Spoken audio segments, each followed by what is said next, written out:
Bonjour, salut à tous, salut et fraternité. Il y a quelque temps, je faisais part de mes soupçons concernant les conflits d'intérêts entre Pfizer et Macron, entre autres, qui, euh, qui a gagné beaucoup d'argent et qui en a fait gagner beaucoup à Pfizer euh, dans les années 2010, euh, lorsqu'il était banquier chez Rothschild. Et qu'il a fait gagner de l'argent avec la vente de Nestlé. Et un interlocuteur me dit est-ce que tu es sûr de ça? Je dis tu vas voir, vous allez voir les liens que j'ai mis et vous verrez que à l'époque la presse financière parlait de ça, voilà, et mais tressait quelque part des lauriers à Macron. Et cette personne me dit, oui, mais de toute façon, c'est normal, il est banquier. C'est son métier, il fait son métier.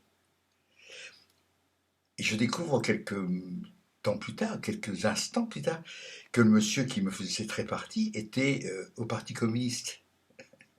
C'est normal, hein, c'est normal. Voilà. Le monsieur, il fait son travail, il est banquier. Ben oui. Je m'attendais à ce que ce fût quelqu'un de la France insoumise, pardon, En Marche. Mais non, c'est le Parti communiste. Bon, voilà.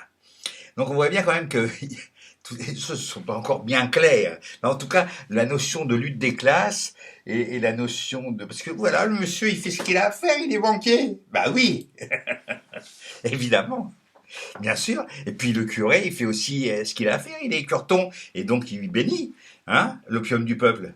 Tout est normal, tout va bien.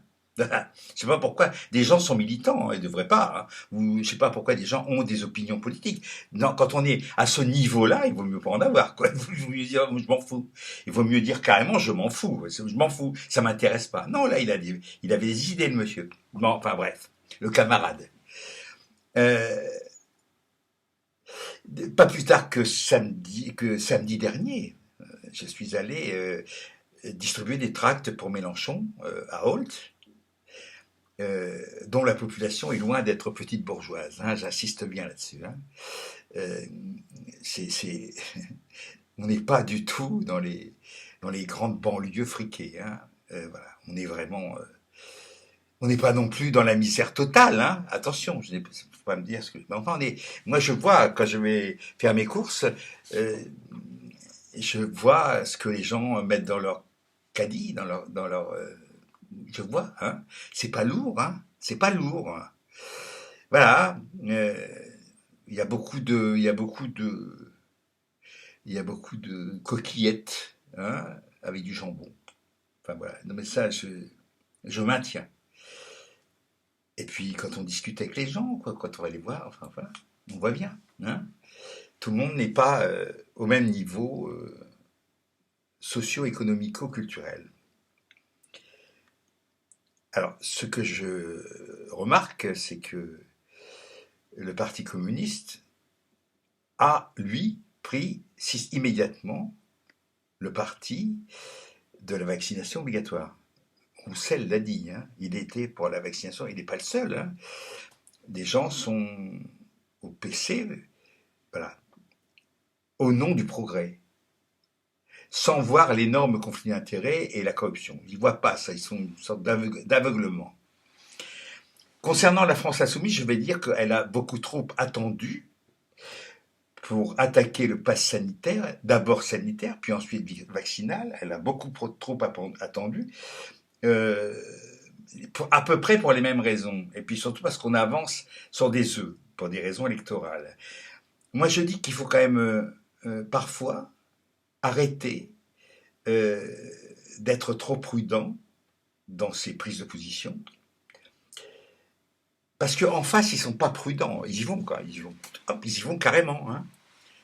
Quand je dis en face, c'est la droite, l'extrême droite. Eux, ils y vont carrément. Ils font pas de correction hein, après. Voilà.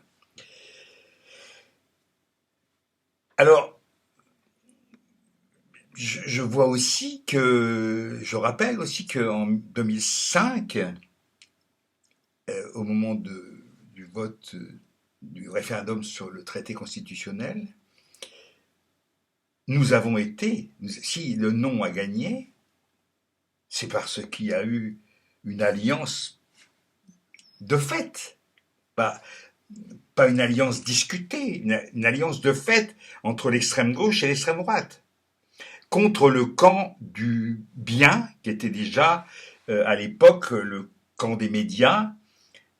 Ça n'a pas vraiment beaucoup changé, hein. C'est à peu près c'est le même clivage. Alors, est-ce que, sous prétexte qu'on est, moi je suis pour le Frexit, hein. Je suis pour qu'on revienne à une certaine autonomie, une certaine souveraineté. On n'a pas le droit d'être souverain, c'est pas bien.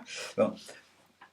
Est-ce que pour autant je partage toutes les thèses abominables, racistes, xénophobes, cette remise en question constante de l'histoire, oui, Pétain a fait ce qu'il pouvait pour les Juifs, voilà, tout ça. Est-ce que je suis pour autant, est-ce que je suis obligé pour autant, parce que dans certains combats, je peux avoir certaines thèses proches, je dis bien proches, mais pas identiques à celles de l'extrême droite, est-ce que pour autant je suis d'extrême droite? Enfin, faut quand même pas, il faut arrêter avec ça. Il faut arrêter. Il faudrait peut-être, hein, tant que la gauche, je parle de la vraie, fera la chochotte par rapport à tous les choix politiques que nous partageons pour des raisons évidentes avec les gaullistes, s'il en reste, c'est-à-dire les gens qui sont pour la souveraineté, les nationalistes, les patriotes. Je parle, je dis pas ceux qui ont pris bêtement ces mots-là pour les faire. Nous aurions jamais dû abandonner ces thèmes-là. On a le droit d'être patriote, d'aimer sa patrie, d'aimer sa nation, tout en étant pas complètement borné et sur certains problèmes plutôt internationaliste. Enfin, il faut quand même essayer de démêler tout ça. Tant que nous ne ferons pas ce travail-là, on sera à côté de la plaque et on perdra des voix et on passera pour des rigolos. Il faut discuter avec les gens. C'est facile de décréter qu'un tel ou un tel est un facho quand on n'a pas écouté ce qui est. Là, les syndicats viennent de dire qu'ils ne participeraient pas au convoi des camionneurs. Bon, ils ont discuté avec les camionneurs, vraiment? Ils sont allés les voir? Non. Non. Voilà. Il a fallu attendre aussi pour les Gilets jaunes, hein, que ces messieurs veuillent. Il a fallu attendre que Fabien Roussel dise ah oui, on peut aller serrer la main de ces gens-là. Hein? Il a fallu que la Pravda, que le chef dise voilà. On peut lutter avec eux. Enfin, c'est quand même. Il faudrait quand même peut-être un peu de temps en temps penser par soi-même et pas attendre que le chef, je traduis, Führer, Deutsche, Caudillo, non? Hein?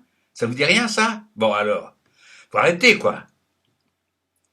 Ça vaut aussi pour la France insoumise, parce que moi, je vois parfois des trucs qui ressemblent bougrement à du culte de la personnalité avec Mélenchon. Hein. Pas lui. Voilà. Ce gars, Jean-Luc, mais non. Il est un porte-parole. Il est notre porte-parole. Et j'espère bien qu'il va nous la rendre très vite. Ce qu'il dit d'ailleurs. La Picardie et plus généralement les Hauts-de-France sont des régions sinistrées depuis 50 ans. C'était des bastions socialo-communistes et ouvriéristes. À juste titre. Les mines, le textile, etc.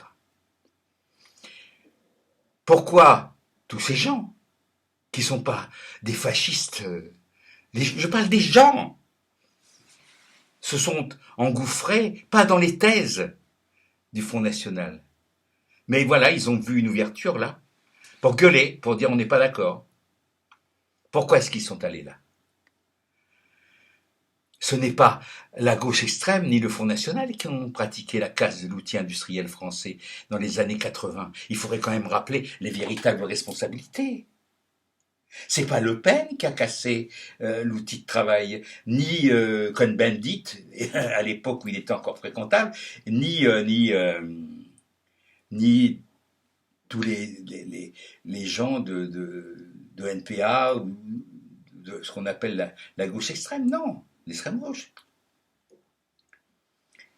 Encore une fois, il s'agit de voir qui a fait quoi. Il s'agit d'être factuel. Il y a eu des alliances de fait en 2005. On le regrette ou pas. Ça ne change rien. Si nous avons gagné, c'est parce que quelque part, l'extrême gauche et l'extrême droite ont voté contre le traité constitutionnel. Nous avons d'ailleurs été tous voués aux mêmes gémonies. Rappelez-vous, le pompier polonais, rappelez-vous que nous avions été traités de xénophobes, de racistes et par conséquent évidemment d'antisémites, comme au début des Gilets jaunes. Rappelez-vous, c'est pas vieux ça, 2 ans, 3 ans, 4 ans. Hein? Il y a effectivement, sans doute, à l'extrême droite, des gens qui méritent ces qualificatifs. Mais franchement, les électeurs, les gens chez qui je suis allé déposer des tracts de Mélenchon, d'abord j'en ai vu qu'un qui m'a dit je suis d'accord avec lui. Voilà. C'est le seul que j'ai rencontré. Hein. C'était le midi, voilà. Je remarque que le camp du non de 2005 n'a pas vraiment changé à la marge. C'était le non au Conseil constitutionnel, au traité constitutionnel, et là c'est le non au pass, c'est le non à l'oligarchie. Si les copains de Philippot disent non au pass, vais-je dire oui pour ne pas être assimilé à eux? Faut être sérieux quand même. C'est là que se trouve la bêtise structurelle d'une certaine gauche bien pensante. Faut arrêter. Elle redoute les alliances de fait. Mais que ces gens-là étudient l'histoire, et notamment, par exemple, celle du pacte germano-soviétique avant la guerre, ça a foutu drôlement la merde dans les rangs de nos camarades communistes. Hein? Eh oui. Qu'est-ce qu'ils ont fait? Mais ils ont attendu, ils ont pris, certains n'ont pas attendu pour être anti-nazis.